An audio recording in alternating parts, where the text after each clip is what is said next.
Selamat bergabung di Principles of Public Relations, The Role of PR and Ethics. Bersama saya Novel, dan kita akan langsung masuk ke sesi ini. Oke, pada pertemuan kali ini kita akan membahas tentang the nature of public relations in organizations. Apa sih naturally PR itu kalau dalam posisi organization? Nah, kita akan belajar dua tipe organisasi PR, internal dan eksternal. Oke, pada dasarnya kita akan bahas dulu seperti yang ada di handout ya, di materinya. Pada dasarnya PR itu punya beberapa activity yang sangat-sangat basic atau standar PR banget. Pertama adalah writing news release, commissioning photograph and features articles. Writing. Hal yang mungkin aku gak bisa nulis. Don't worry, that's not your only problem karena banyak orang yang memang nulis itu bukan bidangnya banget. However, in PR, you have to. However, in PR itu salah satu tugas yang dasar banget untuk menulis artikel berita, news release, dan pastinya memilih untuk foto-foto buat di-captionin di media sosial atau di media-media lainnya yang bisa meliput soal kegiatannya seorang PR. Yang kedua, basic jobnya adalah distributing information to identified publics, menyampaikan pesan lewat lagu, lewat video, lewat film, lewat speech, lewat presentation, or any other things yang pastinya menyampaikan pesan. Yang ketiga adalah menjaga menjaga keakurasi dari information di media. Oke, jadi semua media yang meliput tentang suatu topik itu dipastikan harus sudah akurat atau sudah sesuai dengan kenyataannya atau belum. Yang keempat adalah training and rehearsal of the staff organization who will meet the media. I know it look like a very tough job to do. Bukannya HR ya kalau training. No. Actually, PR juga punya tugas buat gimana caranya semua orang di perusahaan ini punya pesan yang sama terhadap publiknya. Nah, itu termasuk kerjaan HR, ya mungkin bisa kerjasama dengan PR dan HR, antara dua itu. However, itu adalah tugasnya PR untuk mendefine what kind of message do people want to see from your organization. Oke, berikutnya adalah bikin event. Nah, ini bikin event juga merupakan hal yang PR banget. Gimana cara organize sebuah media visit, press conference, receptions, dinner, award, atau kegiatan lainnya yang berhubungan dengan perusahaan dan event-event lainnya. Oke, kemudian ada arranging media interviews with top management. Ada kalanya kita bekerja di sebuah perusahaan yang ternyata pemimpinnya atau leadersnya, manajemennya adalah orang-orang yang sangat digemari oleh media sehingga ingin diliput. Jadi disitulah fungsi PR, yuk kita harus nyiapin nih interviewnya harus bagus, harus sesuai dengan brand kita atau identity kita. Dan editing and production of a journal. Like it or not, lagi-lagi berhubungan dengan writing and written communication in all channels, internet, dari website, ada report, you have to be able to create something interesting, appealing, yet true about a message or about organization. Berikutnya adalah to provide a full service dari mulai konsep, planning, creation, management, kemudian execution, sampai ke riset akhir nantinya untuk suatu perusahaan. Banyak ya. Banyak sekali memang kerjaan PR, but that's why kita punya two types of PR in organization. Ada yang internal, ada juga yang eksternal. Let's talk about the difference. The first one that I'd like to talk about is the in-house PR. Many companies itu sadar dengan pentingnya PR. That's why mereka punya departemen khusus yang pekerjaannya adalah menghandle semua PR cases, kehumasan. Biasanya departemennya namanya departemen PR, Humas, Media Relations, Customer Relations, nah itu banyak tuh nama-namanya tergantung dari perusahaannya. However, this kind of department biasanya handle banyak hal, termasuk biasanya membuat publikasi. Isinya adalah orang-orang yang punya tugas masing-masing. Ada yang Media Relations, ada yang Customer Relations, ada yang Investor Relations. Nah, tergantung dari perusahaannya apa. Oke, this type of in-house PR itu dianggap paling efisien karena ternyata ya orang-orangnya adalah karyawan dari perusahaan itu sendiri, cuman fungsi atau tugasnya yang dibedakan dengan karyawan lain. Nah, itu adalah in-house PR. Ya, kalau dalam in-house PR mungkin ada 3 role yang juga relatif berbeda tergantung di perusahaannya. Yang pertama adalah PR manager. Ini biasanya dia bertanggung jawab untuk semua communication message dan juga internal, external planning, tactic, strategy in organizations to make sure every public in that organization is being engaged with Yang kedua adalah PR executive or PR officer, namanya macam-macam ya. PR supervisor juga bisa. Nah, biasanya mereka adalah eksekutornya, di mana strateginya sudah ada, plannya sudah dibuat, mereka tinggal menjalankan dan memonitor apakah sesuai dengan targetnya. Yang terakhir itu PR staff atau PR officer atau PR partner juga bisa, tergantung dari, again, depends on the company. Nah, mereka adalah orang-orang yang lebih administratif atau operasional, yang hubungin klien, yang buat brief, yang nyari agent, yang nyari talent, atau bahkan yang membuat press release-nya. Jadi mereka lebih ke arah operasional atau day-to-day basis. Yep. However, these roles are still very depending on the type of the organization and depending on the type of the company.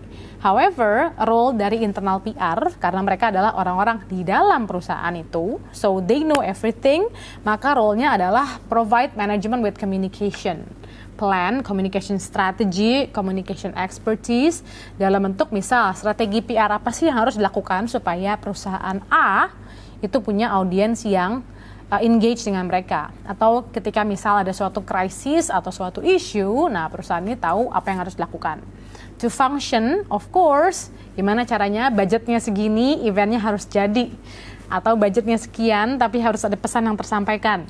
Itu functionnya adalah memastikan the plans are executed and responsibility sudah pasti, strategi dan taktiknya terjadi sesuai dengan rencana dan objektifnya tercapai juga.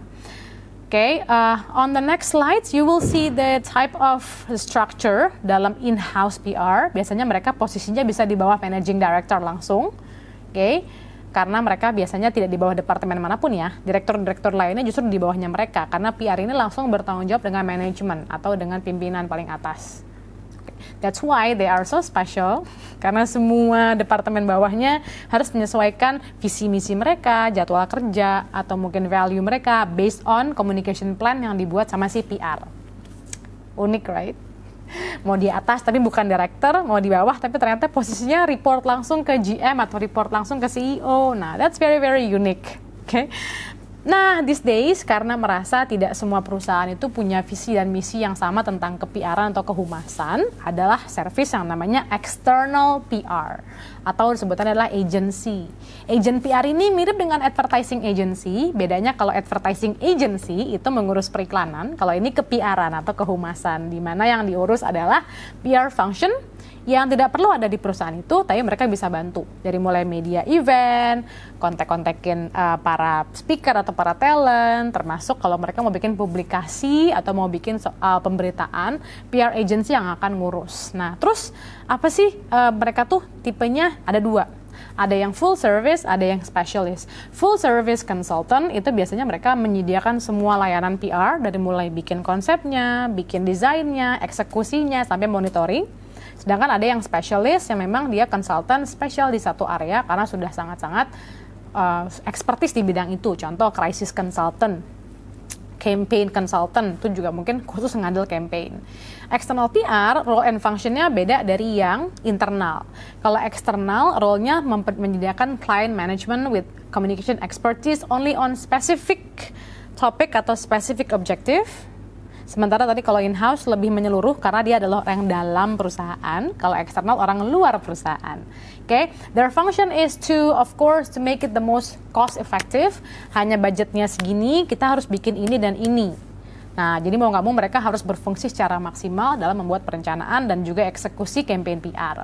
Ada beberapa perusahaan PR yang terkenal, ada Weber, ada Fortune PR, kalau negara kita ada Fortune PR, ada Ogilvy, quite multinational, ada Praxis, ada Edelman, dan banyak sekarang perusahaan-perusahaan PR lain yang bergerak underground, artinya nggak terlalu terkenal tapi kliennya gede-gede atau kliennya besar-besar ya. Jadi memang bisnis PR ini quite promising, baik sebagai consultant maupun sebagai in-house PR. Organizationnya kayak apa sih? Chargingnya kayak apa sih? Ada 3 jenis, ada yang fixed fee, jadi kita akan nyewa mereka misalnya selama setahun kita bayar tiap bulan. Okay. Atau mungkin retainer atau daily charge, depending on each service-nya apa. Kalau cuma placement doang berapa, kalau cuma writing doang berapa, media gathering doang, bikin event berapa, tergantung itu retainer. And last but not least, minimum fee and hourly charges, ini ada kontraknya. minimum fee-nya itu dipakai buat supplemented with bisa per jam, bisa per hari bayarannya. So it depends on your agreement with the consultant. Ini biasanya tergantung apa sih? Tergantung dari pasti agreement ya antara perusahaan dan juga si consultant-nya. Kira-kira apa yang dibutuhkan? Kalau satu service misal hanya membuat press conference, maka ya bisa by project, bisa by hour. Oh, kita butuh the whole communication plan dan nanti outputnya akan berupa buku, guidance, gimana cara menghandle isu apa. Nah, itu mungkin akan bisa retainer atau fixed fee, di mana disepakati untuk pekerjaan itu akan selesai berapa lama dengan fee sekian. Itu yang menarik. Nah, kalau secara structure, you will see that it might be different structure. Kalau secara functional, of course, tahu istilah account manager, press office, publication, events, research, administrative. Itu kalau secara fungsinya. Kalau secara kliennya, nah ini tiap orang managing director punya klien A, klien B, klien C. Jadi kalau teman-teman, kalau kalian tahu account executive, account director, account manager, nah itu depending on posisinya di mana dan dia nge-handle klien yang mana. Everyone has different types of customer and clients. And of course, it depends on the job role too. Nah, ini beberapa kelebihan internal PR. Sudah pasti orang dalam, lebih murah, tidak perlu charge tambahan, bisa 24-hour service, mereka tahu persis seperti apa di dalam perusahaan itu, pesannya pun cukup sinkron ya, karena tahu dari dalam dan continuity-nya bisa dilihat, bisa dimonitor. Sedangkan kerugiannya itu mungkin adalah terlalu dekat sehingga mereka jadi bias ketika menawarkan suatu isu atau suatu ide. Terlalu dekat artinya ada bias, ada kayak because I don't like it, that's why I suggested it, right? Juga lebih ini ya susah karena dia dalam perusahaan yang sama. Jadi kalau mengasih kerjaan tambahan, they might be having some complaint like it's too much for us. Kita departemen ini loh. It might happen like that, okay? However, kalau ngomongin eksternal, ini juga sering banyak dipilih karena lebih simple ya. Kayak one night stand, ya udah beli putus gitu. Satu project selesai, itu keunggulannya dan juga lebih murah atau bisa ditawar, bisa by project. Tapi mungkin kalau kekurangannya adalah agak susah karena mereka adalah orang luar, jadi mungkin menyamakan persepsinya akan lebih lama atau lebih kompleks dibanding kalau orang dalam yang mengerjakan project PR itu. Okay, however, again and again, it depends on different types of organization dan objektifnya untuk menentukan apakah satu perusahaan akan pakai internal atau external PR. Both types have their own specification, expertise, advantage, and disadvantage, but it really depends on the management to choose apakah mereka mau buat dan memakai internal PR atau agent. Oke, sekian sesi hari ini. Sampai ketemu lagi di sesi berikutnya.